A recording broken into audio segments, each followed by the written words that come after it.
ভার্সিটিতে ঢাকা বিশ্ববিদ্যালয়ে আইবিএর এমবিএ পরীক্ষা দিব। গলায় কেটলি ঝুলিয়ে প্রতিদিন রাস্তায় ঘুরে ঘুরে কফি বিক্রি করা এই মানুষটার স্ট্রাগল, সেই সাথে ভবিষ্যৎ স্বপ্ন শুনলে যারা ঘরে বসে বেকার সময় পার করছেন তাদের জীবন পুরোপুরি অর্থহীন মনে হবে। এই মানুষটা ঢাকা ইউনিভার্সিটির আইবিএর এমবিএতে পড়াশোনা করছেন। পড়াশোনার পাশাপাশি রাস্তায় ঘুরে ঘুরে কফি বিক্রির এই পেশায় নিজেকে নিযুক্ত করে প্রতিদিন 2000 থেকে 2500 টাকা আর মাসে 60 থেকে 75,000 টাকা পর্যন্ত ইনকাম করছেন। শুধু তাই নয়, প্রতিদিন নিজের মধ্যে লালন করে চলেছেন বিসিএস ক্যাডার হওয়ার স্বপ্ন। আমাদের আজকের এই ভিডিও হাজারো মানুষের অনুপ্রেরণার প্রতীক, জীবনের কাছে হার না মানা এই অপরাজিত সৈনিককে নিয়ে। চলুন বাকি কথা তার মুখ থেকেই শুনে নেওয়া যাক। আমি কফি বিক্রি করতেছি, এতে আমার সম্মানটা নষ্ট হচ্ছে না। আমি যদি অনার্স পাস করছি ন্যাশনাল ইউনিভার্সিটি থেকে, যে আমি ভার্সিটিতে ঢাকা বিশ্ববিদ্যালয়ে আইবিএর এমবিএ পরীক্ষা দিব।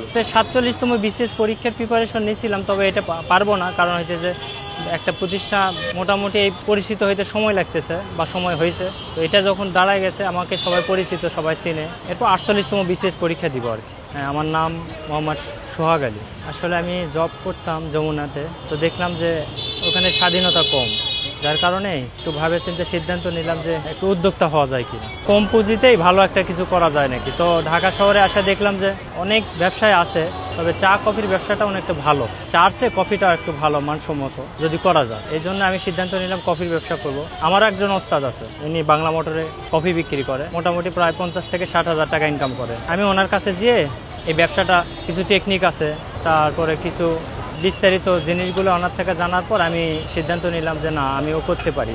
আর আমি মগবাজারে করতাম, মগবাজার থেকে রামপুরাতে আমি করতেছি 4 মাস হলো। মোটামুটি আমার সবাই চিনি, ফান্ড কোম্পানিতে ছিলাম, কত 18,000 টাকা বেতন দিত। আমি আসলে ছোট থেকেই যে কোনো কাজ করতাম একটু স্বাধীনতার জন্য করতাম, এই জন্য নিজে নিজে উদ্যোগ নিচ্ছি যে উদ্যোক্তা হবো আর কি। আমি চাইলে একদিন করলাম, আরেকদিন করলাম না। হ্যাঁ, এখানে একাই থাকি আমি, দেশের বাড়ি বগুড়াতে। আমি তো করছি প্রায় 6 মাসের মতো জব করছি। 6 মাস পর জব করার পরে কিছু টাকা পুঁজি নিয়ে আমি আবার এই ব্যবসাতে করছি। বেশি টাকা লাগে না, পুঁজি অল্প টাকার ভিতরে হয়ে যায়, অনেক ভালো টাকা আসে আর কি। মোটামুটি চলতে পারি, আমি নিজে চলতে পারি, আমার পরিবারকে চালাতে পারি। সর্বনিম্ন 100 কাপ বিক্রি হয়। ফ্রিডম আছে, সাথে আমার পড়ালেখার সময়টা আমি ভালোভাবে পাচ্ছি।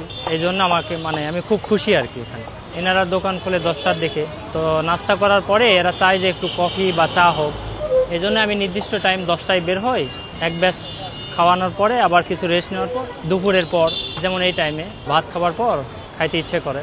মোটামুটি এনারাও আমার পরিচিত, ওনার ওইভাবে কষ্ট করতে হয় না। তবে সব ব্যবসায় শুরুতে একটু কষ্ট করলে পরে ভালো ফলাফল পাওয়া যায়।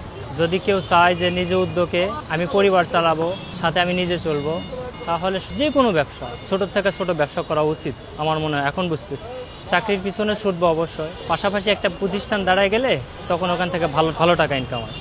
হ্যাঁ, যেহেতু আমাদের হয়েছে কি মধ্যবিত্ত পরিবার হলে আপনার হইতেছে অনার্স পাস করার পর একটা চাপ আসে পরিবার থেকে, আপনার কিছু টাকা পরিবারের চাহিদা থাকে, এটা দিতে হয়। সুতরাং ব্যবসা করলে এটা সব চাহিদা মেটানো যায় আর কি।